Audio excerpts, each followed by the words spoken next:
Premier élément, mettez des mots-clés dans votre URL. Par exemple, je clique sur Thomas Père. Ici, vous voyez, c'est la fiche d'un de mes contacts. Si vous regardez en haut son URL, vous retrouvez son nom et son prénom qui ont été automatisés par directement LinkedIn et une série de chiffres.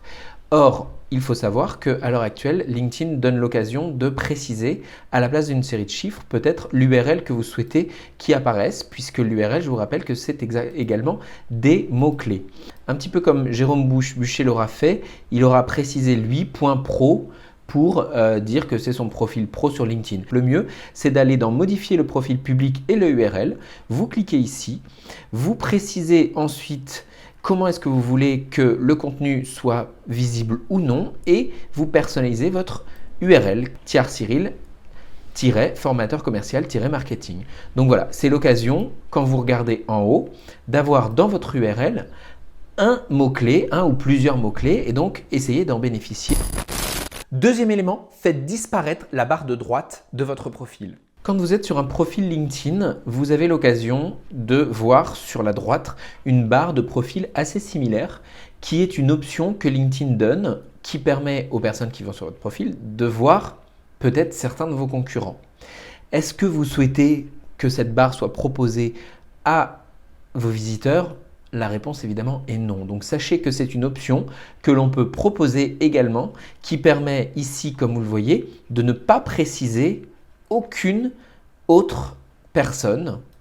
Jérôme, tout comme moi, l'avons précisé. Et donc, c'est une option que LinkedIn propose. Donc, quand vous êtes sur votre profil, pour modifier cette apparence, de ne pas voir les profils similaires, vous allez dans « Vous », Préférences et confidentialité. Et là, vous avez l'occasion de préciser ici les personnes qui ont consulté ce profil ont également consulté. Évidemment, par défaut, c'est rempli oui. N'hésitez pas à préciser, changer pour non afin que ne soient pas présentés les profils similaires aux autres. Troisième élément, mettez des fichiers et des liens dans vos expériences. Madame Précosta me demandait aujourd'hui qu'est-ce que je pensais de son profil sur LinkedIn. Et donc justement, elle a un très joli profil, sauf que dans ses expériences professionnelles, comme vous le voyez, il n'y a que du texte.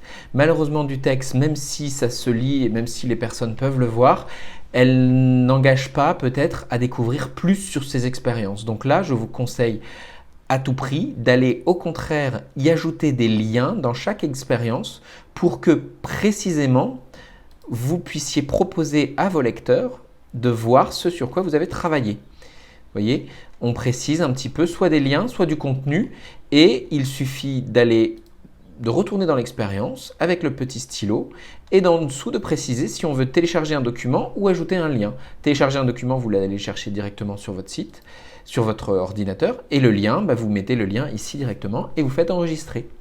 Tout simplement. Et donc cela permet un petit peu de créer ce qu'on appelle des CTA, des call to action, pour que vos potentiellement visiteurs viennent voir un petit peu ce sur quoi vous avez travaillé et un petit peu les diriger aussi tout simplement vers vos réalisations.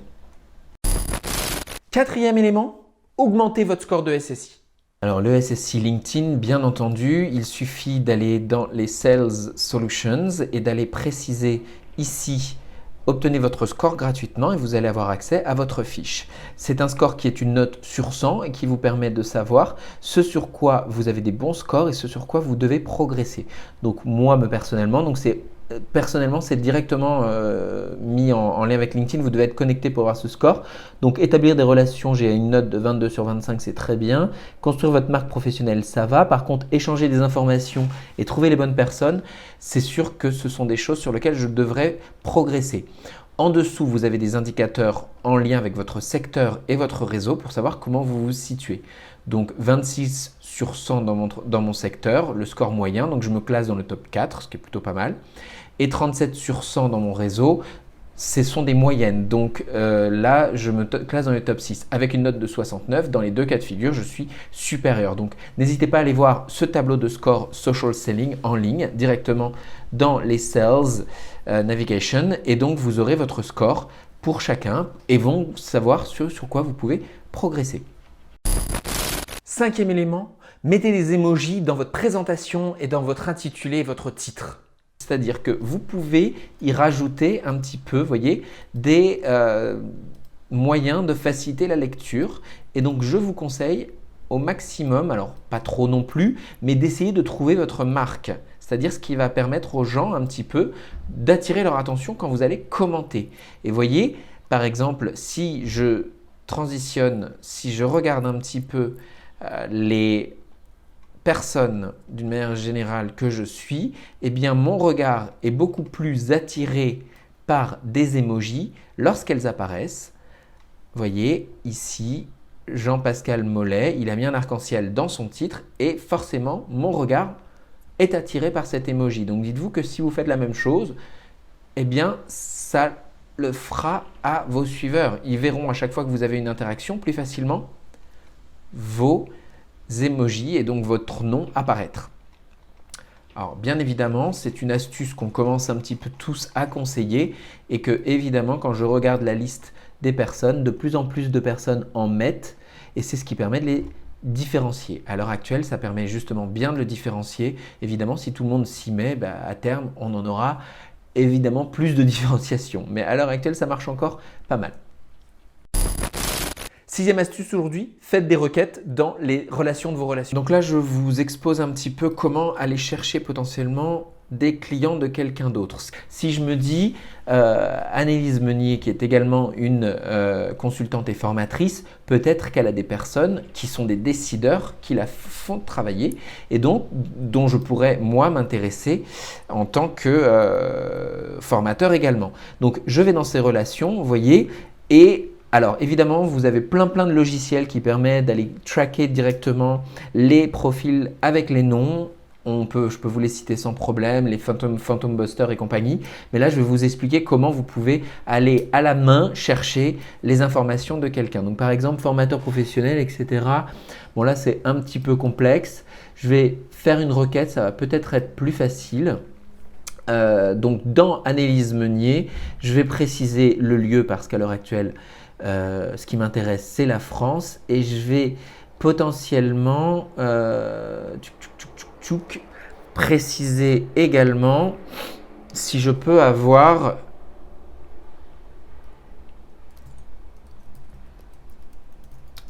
le terme ressources humaines dans le titre. On va voir si ça marche. Alors, responsable ressources humaines, par exemple, responsable ressources humaines. Donc, tout ça, c'est potentiellement des décideurs pour les activités de formation. Donc, je vais aller voir Elodie Monteil et évidemment, vu qu'elle n'est pas dans mon réseau, je n'ai pas logiquement accès à ses coordonnées si elle ne les a pas données. Donc, ce que je vous conseille, c'est de télécharger un petit logiciel qui s'appelle Casper, que vous pouvez voir ici, qui est là et qui est là par défaut et qui va me permettre, si Casper marche bien, oui, il a trouvé 2 emails que Elodie a renseignés. Je peux aller utiliser un crédit. On a 5 crédits gratuits, je crois, par mois. Et en utilisant ce crédit, tac, ça me trouve son email directement. Ce n'est pas magique, mais ça permet justement de faire des recherches de coordonnées de personnes directement dans les profils des autres personnes. Évidemment, vous avez des outils qui sont beaucoup plus importants au niveau du growth hacking, qui permettent de faire des messages directs avec des DM suite à Phantom Buster et autres outils en ligne. Ce n'est pas forcément quelque chose que je conseille, surtout pour les prestataires de services, puisque c'est important de nouer une relation et non pas d'envoyer des mails qui ne sont pas ciblés et qui sont pas mal génériques. Mais bon, ça c'est un autre débat. Après mes 6 astuces sur LinkedIn, je vais vous préciser les 6 choses que je déteste le plus sur cette plateforme. Numéro 1, les choses que tout le monde utilise. Donc ça peut être des termes ou ça peut être des emojis. En l'occurrence, il y a des éléments que tout le monde utilise tels que booster votre business, je vous aide à scaler votre business, je suis la personne qui va vous faire développer votre chiffre d'affaires par X euros ou X%. Honnêtement, moi personnellement, une fois que tout le monde utilise la même chose, que ce soit l'emoji de la fusée, l'emoji de la cible, après ça n'est même plus une différenciation. Donc ça, sur LinkedIn, personnellement, je déteste. Des exemples de fusées pris à tort et à travers, on en voit plein. Alors on en voit beaucoup de fusées, on voit aussi beaucoup de cibles évidemment. Vu que je travaille dans le web marketing, la plupart des gens cherchent à proposer du retour sur investissement. Le retour sur investissement, alors eux le matérialisent par une fusée parce que la fusée permet de faire décoller pourquoi pas. Après, c'est assez pénible de voir toujours les mêmes choses un petit peu valises qui sont utilisées de manière régulière. Voilà, toujours, vous voyez, la fusée, encore une fois. La cible et la fusée sont toujours utilisées, donc essayez de vous démarquer parce que ça devient un petit peu pénible de toujours voir les mêmes emojis qui sont utilisés, voir les mêmes mots valises, buster, booster votre commerce, votre entreprise. Voilà, essayez de vous démarquer. Deuxième chose que je déteste, les gens qui se disent CEO sur LinkedIn alors qu'ils sont juste propriétaires de leur propre entreprise ou freelance. Bon, c'est plutôt un terme de terminologie, les personnes qui se revendiquent CEO sur LinkedIn, qui sont donc la plupart du temps soit en entreprise à 2-3 personnes, voire tout seul, et donc qui sont des freelances. Et donc on se revendique CEO, donc on est président, directeur général. Je trouve ça un petit peu ridicule voilà, dans la situation, déjà d'utiliser un terme anglophone et en plus de l'utiliser comme ça pour se survaloriser. Troisième élément, les gens qui envoient des demandes de mise en relation sans aucun contexte. C'est-à-dire que soit ils se disent « tiens, ce profil va m'intéresser donc je fais une demande de mise en relation », soit ce sont des robots qui permettent directement d'aller rajouter tout un ensemble de personnes dans leur profil. Et donc moi personnellement, ça ne m'intéresse pas. Donc j'ai des personnes en quarantaine, je vais m'en séparer et je n'accepte plus les demandes qui ne sont pas motivées parce que je ne veux pas favoriser le growth hacking. Le growth hacking qui permet à la fois avec des robots et également à la main, éventuellement un petit peu de rajouter des profils, ça permet aussi d'avoir accès à tout votre carnet client potentiellement. Donc, est-ce que c'est quelque chose que vous souhaitez? À vous de voir. Et là, c'est vraiment problématique parce que ces personnes-là, on se demande si nous ont envie de nous suivre parce qu'on a donné quelque chose d'intéressant ou si on est sorti dans une requête de robot et que justement, grâce au robot et grâce à cette ligne de code qu'on peut rajouter directement sur LinkedIn pour ajouter un ensemble de contacts, la demande a été faite automatiquement. Donc moi, personnellement, j'ai tendance à ne plus accepter les personnes qui me font une demande de mise en relation sans note spécifique.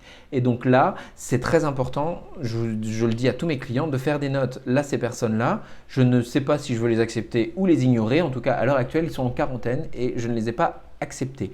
Sachez-le, quand on me fait une note et qu'elle est bien précisée, j'ai tendance à l'accepter. C'est aussi l'occasion d'ouvrir un dialogue avec vos futures relations. Oui, j'en profite pour dire que Alexandre Taureau m'avait fait une très bonne demande de mise en relation dès le départ et c'est ce qui avait ouvert un petit peu le dialogue et qui nous avait permis de discuter et d'échanger ensemble. Donc aujourd'hui, le tout est ouvert. Quatrième élément que je déteste, les personnes qui envoient des mails automatiques tels que des mailings. Est-ce que ça marche vraiment les mailings sur LinkedIn quand on reçoit quelque chose de cet ordre-là? Un exemple de DM comme ça envoyé dans le vent, qui est donc un mailing.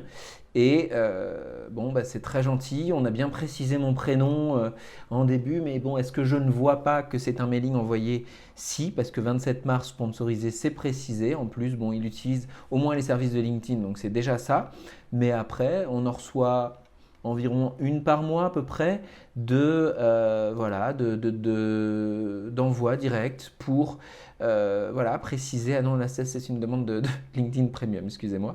Et donc pour un petit peu préciser que on a été la cible d'un robot ou que tout simplement les personnes se sont dit tiens, on va rajouter toutes les personnes qui travaillent dans ce secteur-là. Donc, est-ce que je réponds à ce genre de mailing? Personnellement, non. Je pense que le taux de réponse est de plus en plus faible, donc attention à ce niveau-là. Cinquième élément que je déteste, les personnes qui utilisent leur profil comme une page et qui parlent à la troisième personne. En parlant de l'entreprise ou nous avons alors qu'ils sont tout seuls dans leur propre entreprise. Ça, je trouve ça un petit peu ridicule sur LinkedIn.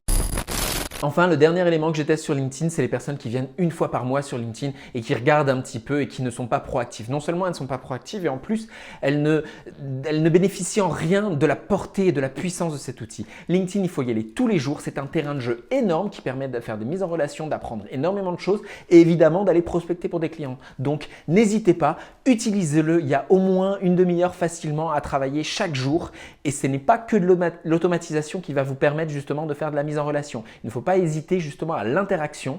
Le moins vous allez automatiser, le plus vous allez humaniser vos relations et le plus potentiellement vous allez fidéliser et fédérer votre audience. Donc n'hésitez pas. Voilà les 6 points que personnellement je détestais sur LinkedIn. On se reparle très vite et n'hésite pas à me suivre sur les réseaux sociaux.